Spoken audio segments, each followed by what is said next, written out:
If you've tried tracking calories, but you find that pain in the ass, I can't say I blame you. Pulling out MyFitnessPal on a Saturday night isn't really sustainable, and deep down, you know there's a better way to get lean.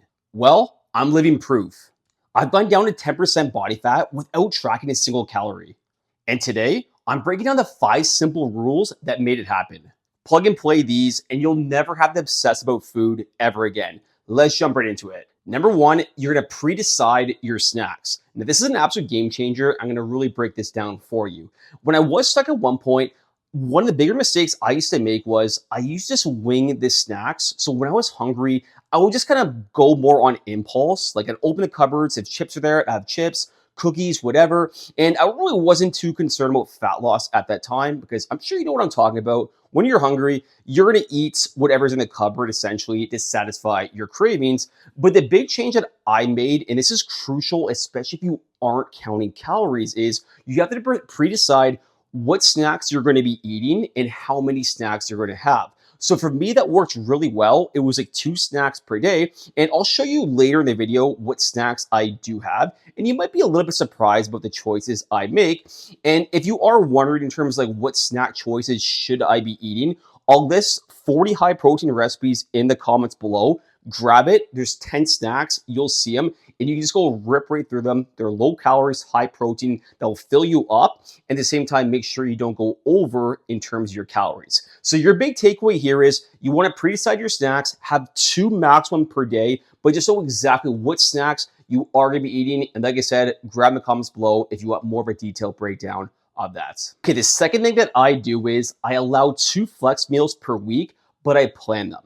Now, you're going to see a common theme in today's video. And that common theme is I don't restrict myself and no foods are off limits. And you should be having this exact same mindset because chances are, if you're watching this video, I'm guessing you're a busy guy who either has a partner, maybe a family, and it's almost impossible to eat and train like a bodybuilder 24/7. So you have to have a little bit of variety in terms of your eating, and obviously time might be an issue for you.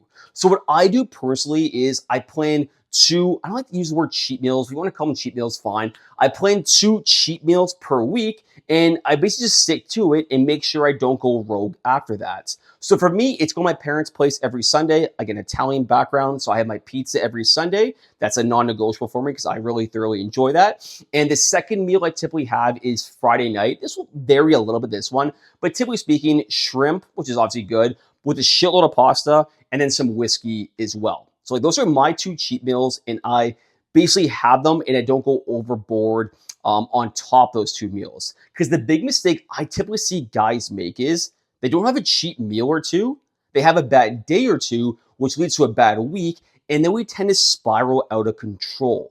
But if you can have that variety where you're not completely restricting yourself, because that will drive you insane in a fat loss phase.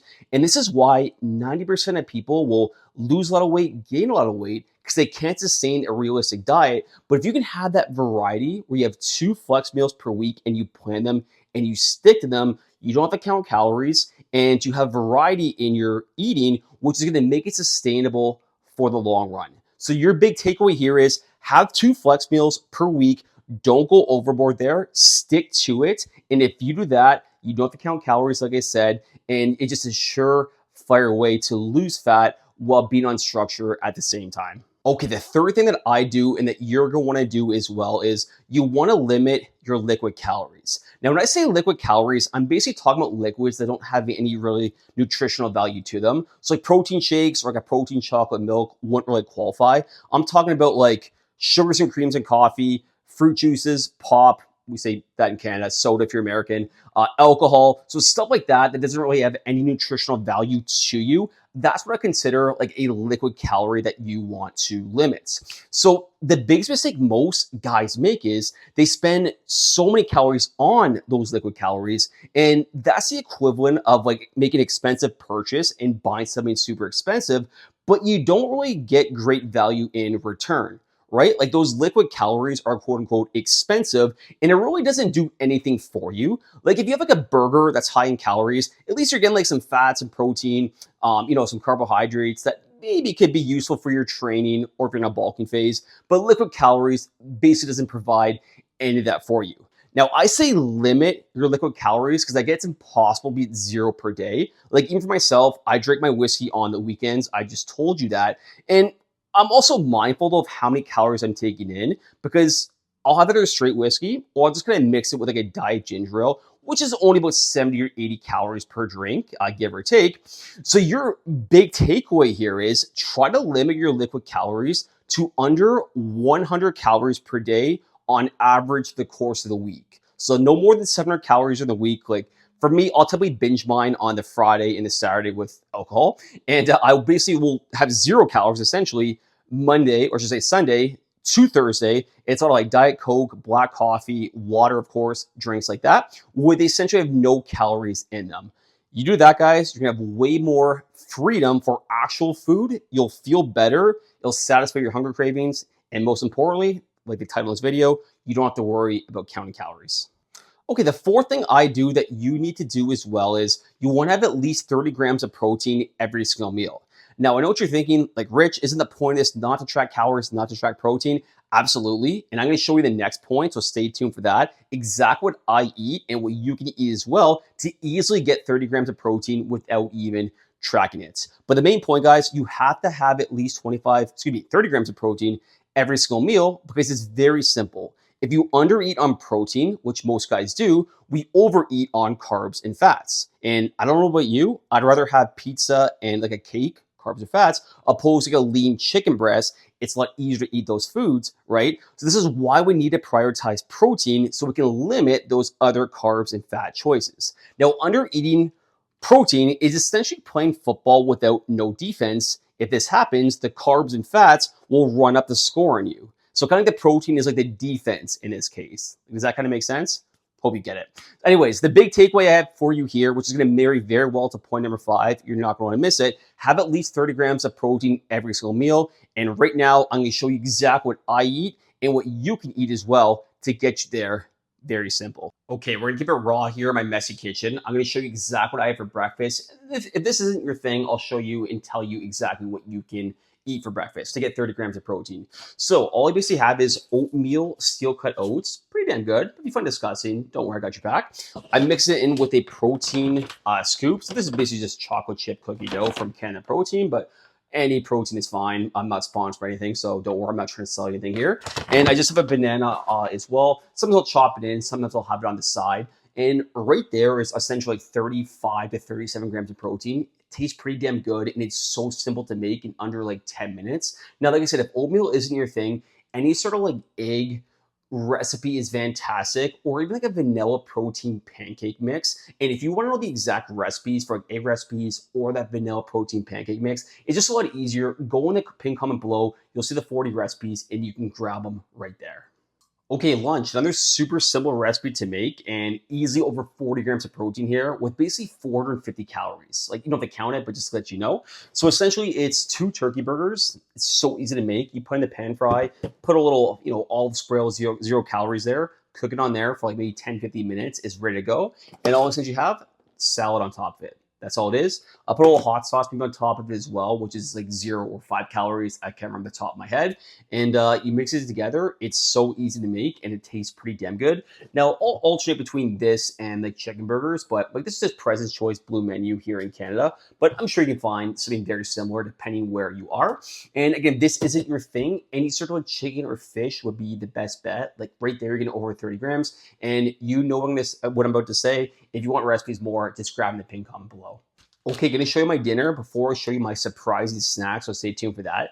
Dinner is, again, super simple. You'll notice the theme here. They're all like under 15, 20 minutes to make. So I have 2 protein tortilla wraps, and I'll basically just put chicken on there. This isn't made yet, but just cook it on the pan, dice of chicken, put on some spices, lettuce, tomato, little hot sauce. Right there, we're talking over 50 grams of protein, and the calories are basically under like 450, same thing. Like these are, I should say 450, maybe 550, same thing. It's a cheat code in terms of getting at least 30 grams of protein every single meal. So chicken fajitas on like a protein tortilla wrap. Like again, this is President's Choice, but I'm sure you can find it essentially wherever you are. So that's just a rough idea, like how I easily get over 30 grams of protein, like for breakfast, lunch, and dinner. You'll see how super simple it is. Now I'm going to show you my snacks, and a couple of them might be surprising to you. Okay, so here are the snacks that might surprise you a little bit because I'm gonna give you a bit of a warning here. They're not fantastic, and I wouldn't recommend following this, but I just want to show you from my perspective. So this is like a protein chocolate milk. This is fantastic. Like again, you don't have to like count the calories something like that, but it's about like 14 grams for like a 250 milliliter cup, which is fantastic. And usually I'll have it with some crispers. Now these aren't great. It's kind of blend between like low calorie crackers and like chips. It's kind of somewhere in the middle, I'd say. To give an example, it's 140 for half a cup, which is a pretty decent amount of calories in them. So that'd be snack number one for me. Now, snack number two is going to vary. Like right now, I'm probably sitting around 11, maybe 12% body fats, and I'll typically have like peanut butter and chicken nuggets. But if I'm dialed in and I want to get down to like 10% body fat, which I've been many times in my life, then I'll probably just pick one or the other, like either chicken nuggets, maybe 5 or 6 of these, or like 2 tablespoons of peanut butter. Again, this is not like a health kick thing. This makes fat loss sustainable for me because I enjoy food and I don't want to be restricted. So hopefully that helps in terms of the snacks and what's kind of realistic what I have. And I always want to kind of show you a bit of my world in terms of what I eat for breakfast, lunch, and dinner, and also my snacks. Okay, in that previous section, what did you guys notice? Did you kind of notice that everything I talked about in this video was really kind of highlighted in that section? So at least 30 grams of protein every single meal for the breakfast, the lunch, the dinner. No liquid calories. Now I chose this on a Tuesday, not on a Friday. If I showed you on a Friday, then I would have to show you the whiskey. I pre-plan 2 of my snacks. So again, right now I'm having about 3 snacks, but I'm sitting around maybe 11, 12% body fat. If I want to get down to 10% body fat again, I would simply just kick the tires on either the chicken nuggets or the peanut butter. And for the flex meals, I didn't show that, but you can trust me in that I'm definitely taking advantage of those flex meals every single week. Now, I made a full video in terms of the 3 stages to lose all your belly fat. So if you want more of a detailed breakdown, like I'm talking 25 minutes of actual in-depth knowledge on that, check it out. It's linked here. Thanks for watching, and please like and subscribe if you found this video helpful.